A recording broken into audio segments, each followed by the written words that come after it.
What if everything you were taught about money was wrong? Not slightly wrong, not a little off, but fundamentally wrong at the level of how you think, how you feel, and what you believe money actually is. That's the question Robert Kiyosaki asked the world in 1997 when he published a small, self-financed book called Rich Dad, Poor Dad. Nobody expected it to become one of the best-selling personal finance books of all time. Nobody expected it to still be changing lives 25 years later. But here we are. And today, on the very first episode of The Rich Philosophy, we're not going to summarize that book. We're not going to give you a chapter-by-chapter breakdown. What we're going to do is go deeper. We're going to extract the 5 core money mindsets from Rich Dad, Poor Dad, the 5 ways of thinking that separate people who build wealth from people who always seem to struggle with it. Because Kiyosaki's biggest message was never really about money. It was about mindset. It was about the invisible beliefs running in the background of your brain beliefs that either open doors for you or quietly keep them closed. So let's get into it. This is the foundational idea of the entire book, and it sounds simple until you really sit with it. Most of us grow up hearing the same advice. Go to school, get good grades, find a stable job, work hard, save money. And for generations, that was a reasonable path. It worked. But Kiyosaki argues that this advice, while well-intentioned, creates a certain kind of financial trap. He calls it the rat race. Here's how the trap works. You get a job, you get paid. You feel a little more secure. Then you upgrade your lifestyle. Maybe a nicer apartment, a better car, a vacation. Your expenses rise to meet your income. So now you need that job just to maintain your life. And because you're afraid to lose it, you stay. You work harder. Maybe you get a raise, but your expenses rise again. This is not a life of freedom. This is a treadmill. The rich mindset, according to Kiyosaki, breaks this cycle by asking a different question. Not, how can I earn more? But how can I make my money generate more money without me having to trade time for it? He calls this acquiring assets. An asset, in Kiyosaki's definition, is anything that puts money into your pocket. A rental property, a business that runs without you, stocks that pay dividends, royalties. A liability, on the other hand, is anything that takes money out of your pocket. A car loan, a mortgage you can't afford, credit card debt. Here's the mindset shift. Most people, when they get extra money, buy more liabilities, bigger houses, new cars, and call it success. Wealthy people, when they get extra money, buy more assets, things that generate income. Your house, by the way? In Kiyosaki's view, it's not an asset. It costs you money every month in taxes, maintenance, mortgage. An investment property that someone else pays rent on that's an asset. The poor work for money. The rich have money working for them. That single sentence, if you actually internalize it, changes everything. This one makes a lot of people uncomfortable, and it should, because we've been told the opposite our entire lives. Kiyosaki's poor dad, his biological father, was a highly educated man, a PhD, a government employee, a believer in the traditional path. He told young Robert, study hard, get good grades, find a secure job. His rich dad, his best friend's father, a man without a high school diploma, told him something different. The most important education you'll ever get is financial education. And schools don't teach it. Think about that for a second. We spend 12+ years in school learning history, algebra, literature, but when did anyone teach you how compound interest works against you in debt? How to read a balance sheet? How to structure a business to minimize taxes? How to evaluate an investment? The answer, for most people, is never. Kiyosaki argues that this is not an accident, it's a design. The current system needs employees and consumers, not financially independent thinkers, and so financial literacy is left out of the curriculum. The result? Most highly educated people graduate with student loans, get a job, get a credit card, finance a car, get a mortgage, and spend the next 30 years paying interest to banks and taxes to the government, barely breaking even.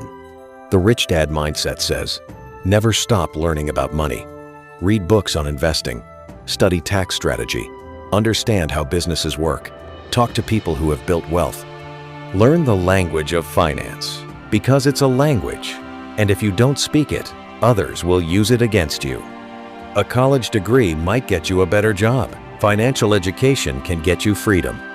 And one without the other leaves you educated, employed, and broke. This is probably the most misunderstood lesson in the book.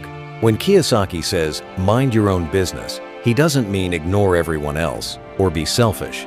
He means something very specific. Your job is not your business. Your business is your asset column.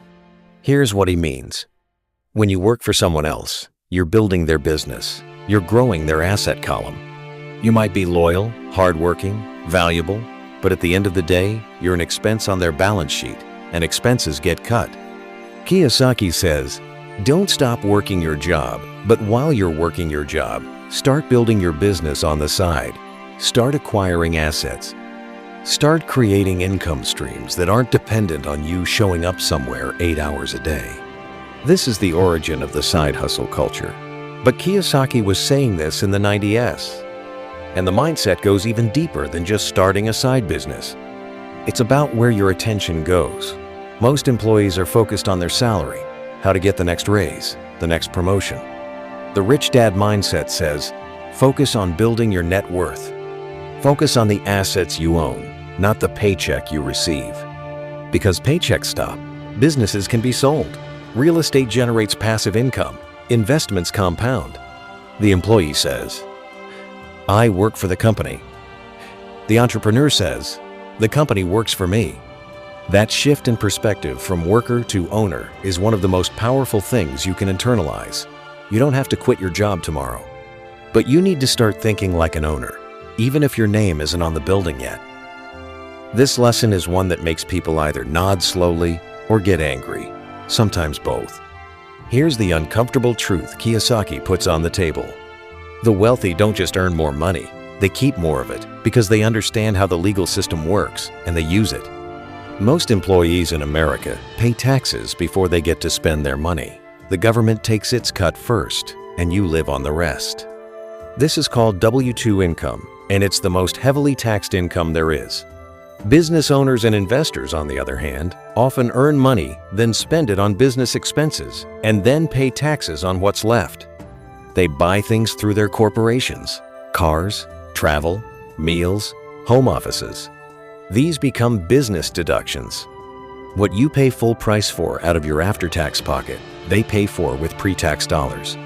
This is not illegal. This is the tax code, and it was written with these advantages built in, because the government wants people to build businesses.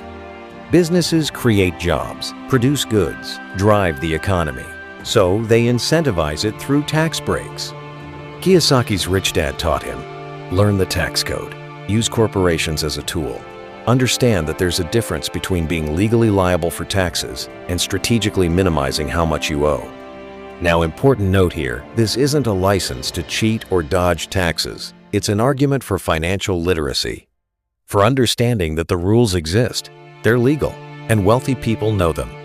The money mindset here is this: the rich see taxes as a system to understand and navigate. The poor and middle class see taxes as something that just happens to them. Knowledge is the difference. We've talked about strategies and systems, but Kiyosaki dedicates a significant portion of Rich Dad, Poor Dad to something more internal, the psychology of wealth. And his argument is this: the biggest obstacle between where you are and where you want to be financially is not the economy, not your boss, not your upbringing. It's the fear inside your own head. He identifies two specific emotions that keep people financially stuck.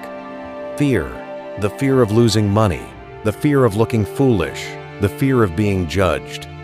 Self-doubt, the quiet voice that says, I'm not smart enough for that. I don't come from money.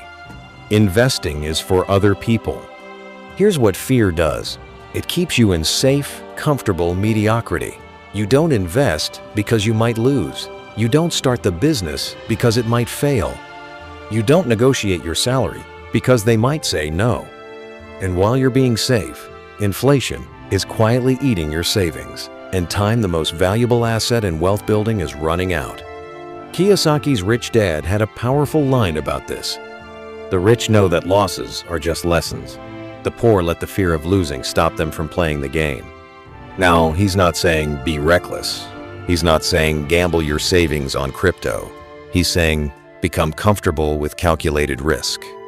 Study before you invest. Learn before you leap. But then leap.